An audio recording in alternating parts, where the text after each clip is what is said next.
What up, random rockers? And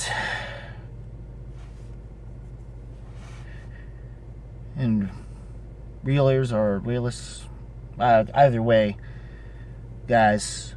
But as you can tell by the thumbnail, we're going to be talking about Black Panther. Sorry for the lighting situation. I need to time my stuff before it gets darker since daylight savings.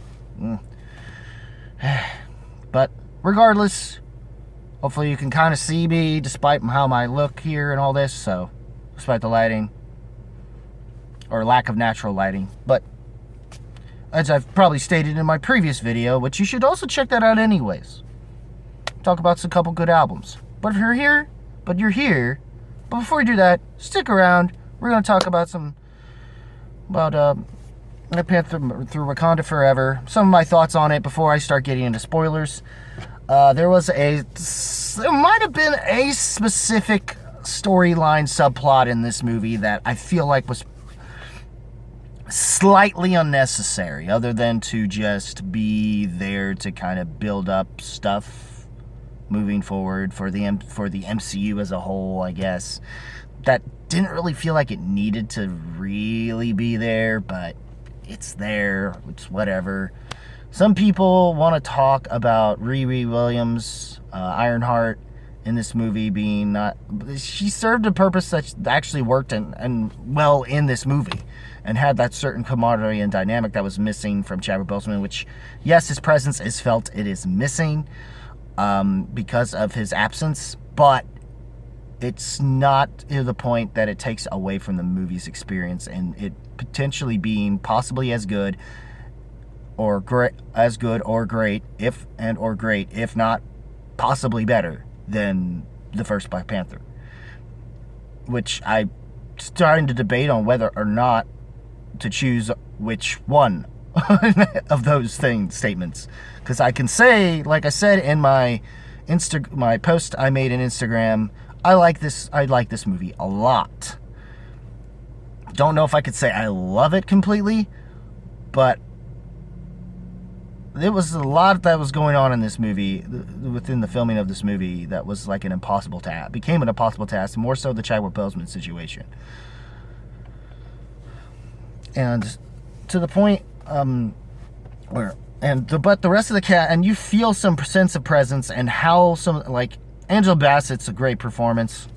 It's performance in this.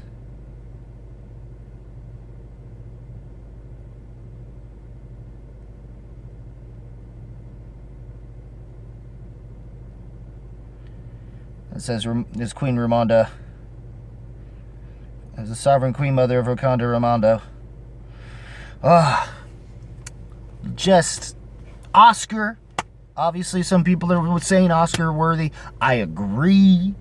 The scene that you've seen in the trailer is even better than what it is. It is even better and as good as it was, and was from there, and made sense why it was like that.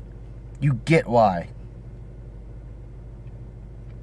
Namor is, though I understand the issue about Namor being not quite to the kind of attitude of his character, even though that attitude is very much similar to a specific satirical character in The Boys. If you wanted that, just watch The Boys or just read the original comic. But honestly, Namor is not that. Namor in the comics isn't as great of a character as he somehow is here, which they also had to try to make him less like Aquaman, and they did what they could with it, and brought in some more Aztecian and Mayan sort of heritage and stuff towards his storyline, which is a little different from his initial upbringing, which I'm trying to think is more, I guess, European, but I'm of some sort. I'm not quite sure. At least of his human origin, but that's not. But they kind of altered some things, but I didn't mind it. It served what the movie needed, and it was fine for the movie. So And what works for the movie is what works best for it, and it does. I don't know how it would have translated if we did get how. I'm curious how he would have come across with if T'Challa, if we still had Chadwick Boseman as T'Challa and all that stuff. The actor who plays him, Tanak Hirata, if I'm saying that name right, you can thank the cars and stuff for the extra lighting. I do. But yeah, Mark, it's, to me, I mean, Martin Freeman returns to Everest Ross, and a certain other character comes in by a certain other particular actress. I will mention it later. As the King of Wakanda, as Namor the Submariner, or as he's known by his people, Cook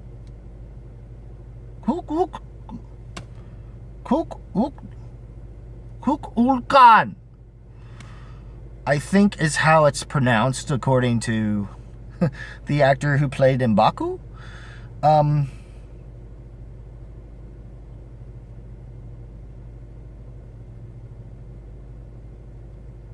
Which was Winston Duke, and he's awesome in this movie, but it's just unfortunate that he doesn't get as much to do as he should, and I feel like that should have happened more than the whole thing with Everett Ross's little subplot,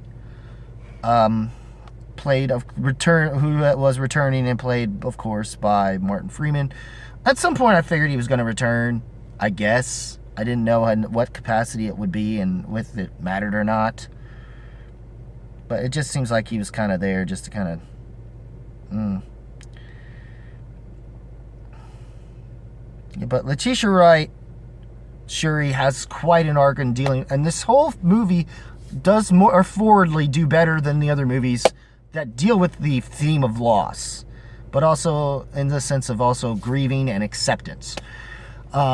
And I feel like in that regard, it does really well with that.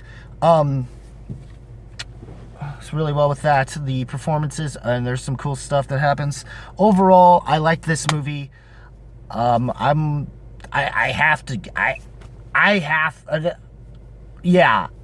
giving the horns up. I don't care what y'all's hate is on this thing, if there is any. But this is what I gotta say to that. So now this is the point where spoilers coming in 5, 4, 3, 2, 1. You've been warned. Okay, we start with the way they began this film, where it seems we see Shuri in trying to basically recreate the heart-shaped herb that Killmonger destroyed in the first movie, to try to do something to cure T'Challa of some illness, and is on his deathbed, and this is how they essentially kill off the character. I knew it was going to be a tough task for them to do it, but I kind of knew that was what was going to happen. It's just we weren't sure of what it was, but they made it ambiguous in terms of the illness. They didn't say it was like cancer or anything, so as to not associate it with actually Chadwick Boseman's stage 4 colon cancer.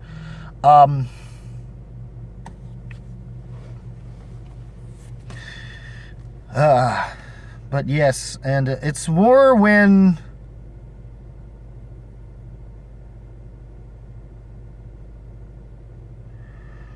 she basically comes into her, and then they have their little funeral, which was cool. You could tell she's grieving throughout this, but she's kind of this scientist who doesn't really believe as much in the spiritual elements of things as much as her belief is science. So there's more of that kind of a thing to it. And she's definitely a completely different character. She comes off as more of a different character, and she's more the main head of this stuff. not so much Queen Ramonda, but she is for the most part. And then certain things, and because it seems like the U.S. SEAL teams basically were the ones that were coming in and invading Wakandan ship, trying to take vibranium from them because they think because of the death of the Black Panther. And all of everything that happens in this movie takes place a year later from the events from the beginning of this movie, which I loved how I bawled when they said it, and you could just, and it really translated Shuri's emotional expressions and just, and how it, and her facial expressions, how great of an actress, I believe it's Letitia Wright is, in this, and who the task she's now asked to take as Shuri, and basically, and how she handles this. And I don't think she wanted to have the mantle or be Black Panther. She didn't, or at least not to start with, but she eventually had to learn to accept it. Or at least they had to learn to accept not having the Black Panther around, but also proving they can still hold their own, and that, if you're going to come and get us, try to take our vibranium, fuck around and find out. Fuck around and find out. It's like, no. And and for the U.S., the fact that the U.S. government our own government, thinks that they could go after Wakanda and not think they're going to repeat Vietnam is a totally another story. I'm sorry to bring it on, but let's face it. In this MCU universe, our country up against them, no. I'm sorry to our boys in blue in that universe, but no. You ain't got after that ass beating you got from a bunch of bald women, buddy. Those poor bastards. Yeah, it's gonna be Vietnam, motherfucker. It ain't a win. Don't take it. Don't take it. I'm just saying. When you get beat by a bunch of women with spears that are made of strong enough material to cut your freaking guns in half. Yeah. Which are probably made of mostly steel. Stainless steel of some sort. Yeah, don't fuck with that. Don't fuck with that. I'm just saying, man.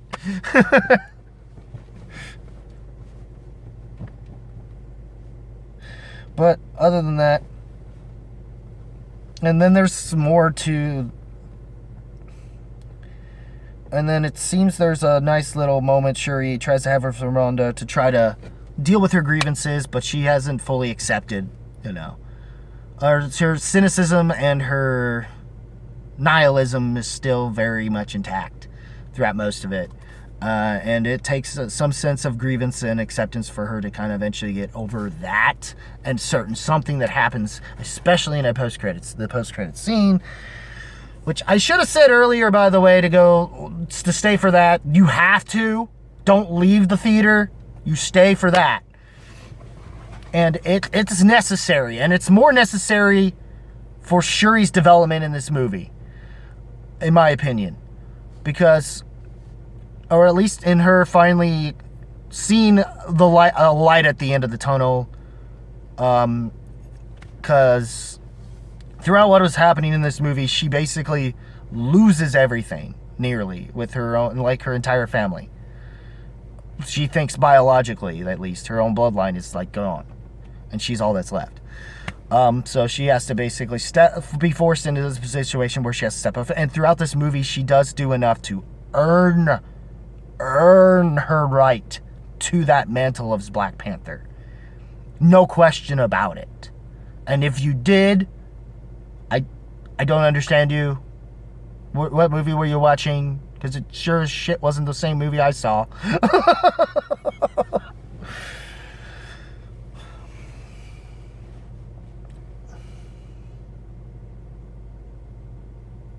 The Nakia character that was the love interest to Chadwick Boseman's Black Panther. Apparently, apparently since what had happened in Infinity War, she immediately left when they were already doing a funeral to that, and he had returned, as did. And we find out, and it's more because of many other reasons, and that's what this other post-credit scene is. No, Namor is done very well.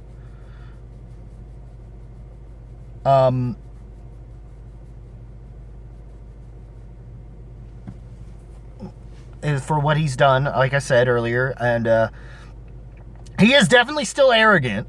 There's no question about that, but he's being a badass in his own little right. Sure, a lot of people are going to make fun of the nose thing, but that is sort of an Aztec bone thing, so, and that's a voodoo-ish, like, Aztec Mayan thing, I guess. And I guess certain tribes, you could say, that might have been African also do something like that, so it's fine. I see some people mocking about it, I guess. But I don't really see that as an issue, and his character is fine. He's a little more sympathetic in comparison to the actual Namor in the comics, who's more of a dick, way more of a dick. But because you get an understanding and a sense of sympathy for his character and why he does what he does. He gained, and how he gets his powers is having been birthed by his mother, who was given a sickness and illness, and who was forced to take this special herb they found, that was found by the witch doctor they had, or something, that resulted in them all, instead of dying, coming back to life, and somehow not being able to breathe normal air, and somehow having to live underwater, which is how their skin only turns blue when on land, as opposed to in the water, which is neat how they do handle that. And even their civilization is great, to the point where they even have, and I love the lore building for it, and how they found a way to create a certain type of technology to where he was able to bring the sun, some sense of light, of solar energy and light of the sun, literally to their people, so they had some source of light, of sunlight and whatnot, to, I guess, help them out, but not completely like dry them out or anything, because it's, they live underwater, very technically trying to not to technically Atlantis, but not Atlanteans, and that's what they are referred to as the. Let me double check what they refer to again as the Tolakans. As the Tolakan.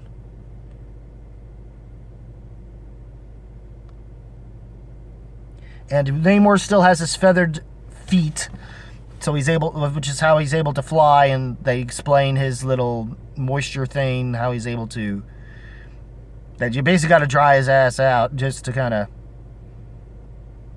keep him grounded and everything, and not, because and stuff, to where he's able to somehow still fly, still do and pull off the stuff he's been able to do, and he has the Icarus little feet thing, I think it's Icarus. Or is it, well, who's the messenger god? But anyways, it's very similar to those sandal feet, winged feet, or whatever. The point, I loved how they handled it, especially for Shuri, and I loved what they did for Shuri. The thing that bothered me, Everett Ross, and it turns out he's used to be have an ex-wife, and that ex-wife is apparently the character that was introduced in Falcon and the Winter Soldier.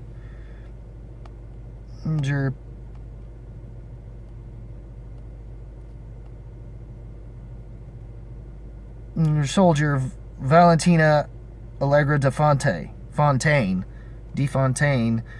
played by Julia Louis-Dreyfus.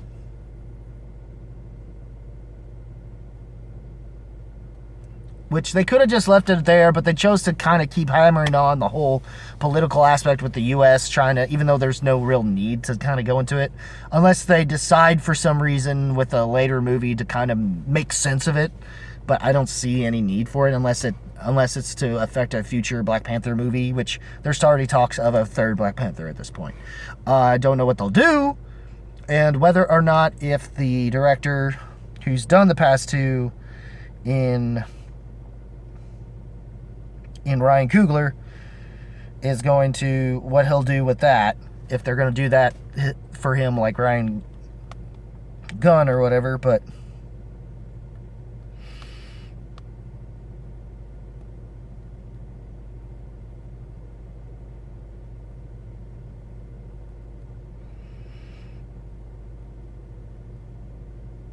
also, Lupita Nyong'o's Nakia is done real well.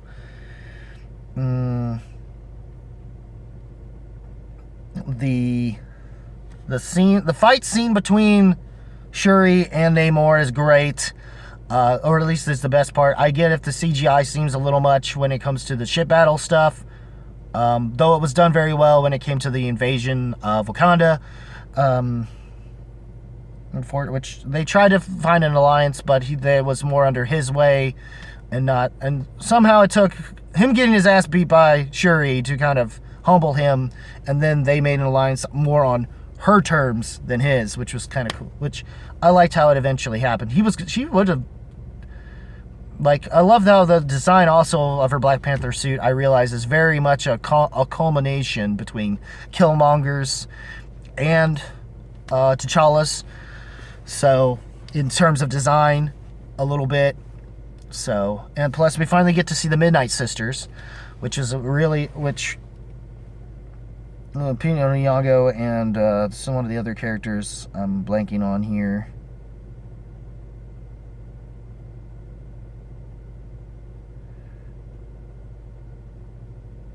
And in fact, during the scene where she finally gets her powers from finally doing the herb later on, which we also find out that she has to get kidnapped with Riri Williams by the Namor and them, and they get rescued by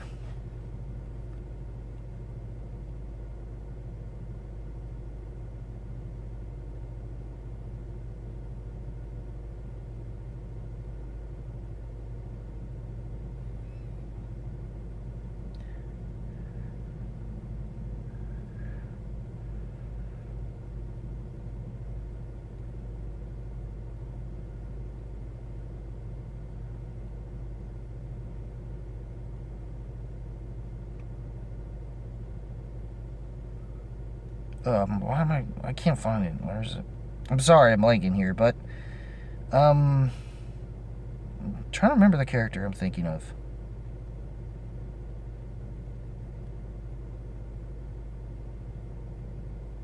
It's, well, Ao and Nico are the ones that are the Midnight Sisters. Was one of the things I was trying to, and it's Nakia.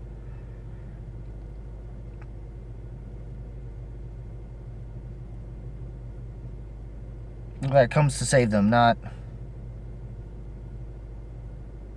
Well, I might be messing up my names and everything, so I apologize to everybody. I've seen the movie, trust me. I wasn't lying. I have plenty of proof. But yes, it was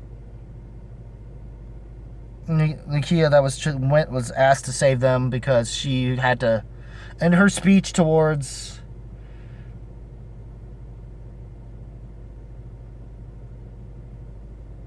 Okoye and Ao, I think, was like the whole that scene you've seen in the trailer at the throne room. Have I not given everything? Still like, oh, what a scene, what a powerful like moment. And it turns out to find out that Angela Bassett was having trouble and was starting to go out of accent for a while in a couple scenes. So that's because of how emotional involving Chadwick and everything was getting to her. So it really kind of, which does show how much it devastated them when Bosman did pass away when he did. So, and the rest of the cast, and you feel it. But you feel that he still has a sense of presence in the way the other characters are dealt with. And I love... And Baku's great. I wish he had more to actually do. They're setting him up nicely, though, going into the potential next film or whatever they're going to do later in the MCU. Post this fourth phase. At least for what's going on with Wakanda. We shall see, but how that is taken care of. And we find out that they handled the T'Challa situation because it turns out that in the mid-credit scene, Shuri learns that Nakia and T'Challa had a son named Toussaint. Nakia has been raising his secret far from the pressure of the throne. Reveals his Wakanda name is actually T'Challa. So this is a better, I guess, and the best thing they could have done, honestly. And the way it's handled, and you can tell with Letitia,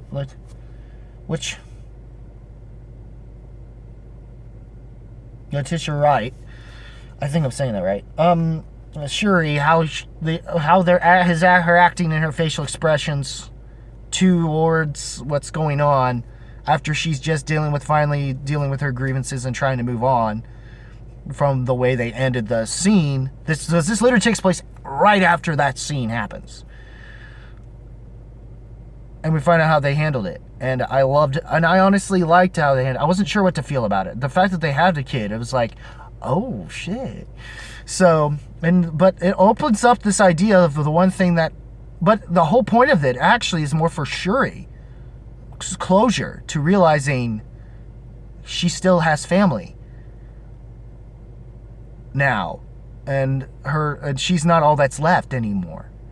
And it's basically finally her own cynicism, through the way she acts about things within the scene after she finally seems to have properly grieved and accepted T'Challa's death and Romana's, which was unfortunate and sucked, and she did it to save Riri too. So, and just further showing how his mindset, how fucked his mindset is. I mean, it makes absolute sense, but from what they show you about why he is the way Namor is the way he is. But regardless, like I said, I loved how they handled it. It was needed for her to get away from her cynicism and her nihilism, and finally it gave her a sense of hope and a light at the end of the tunnel for her own family.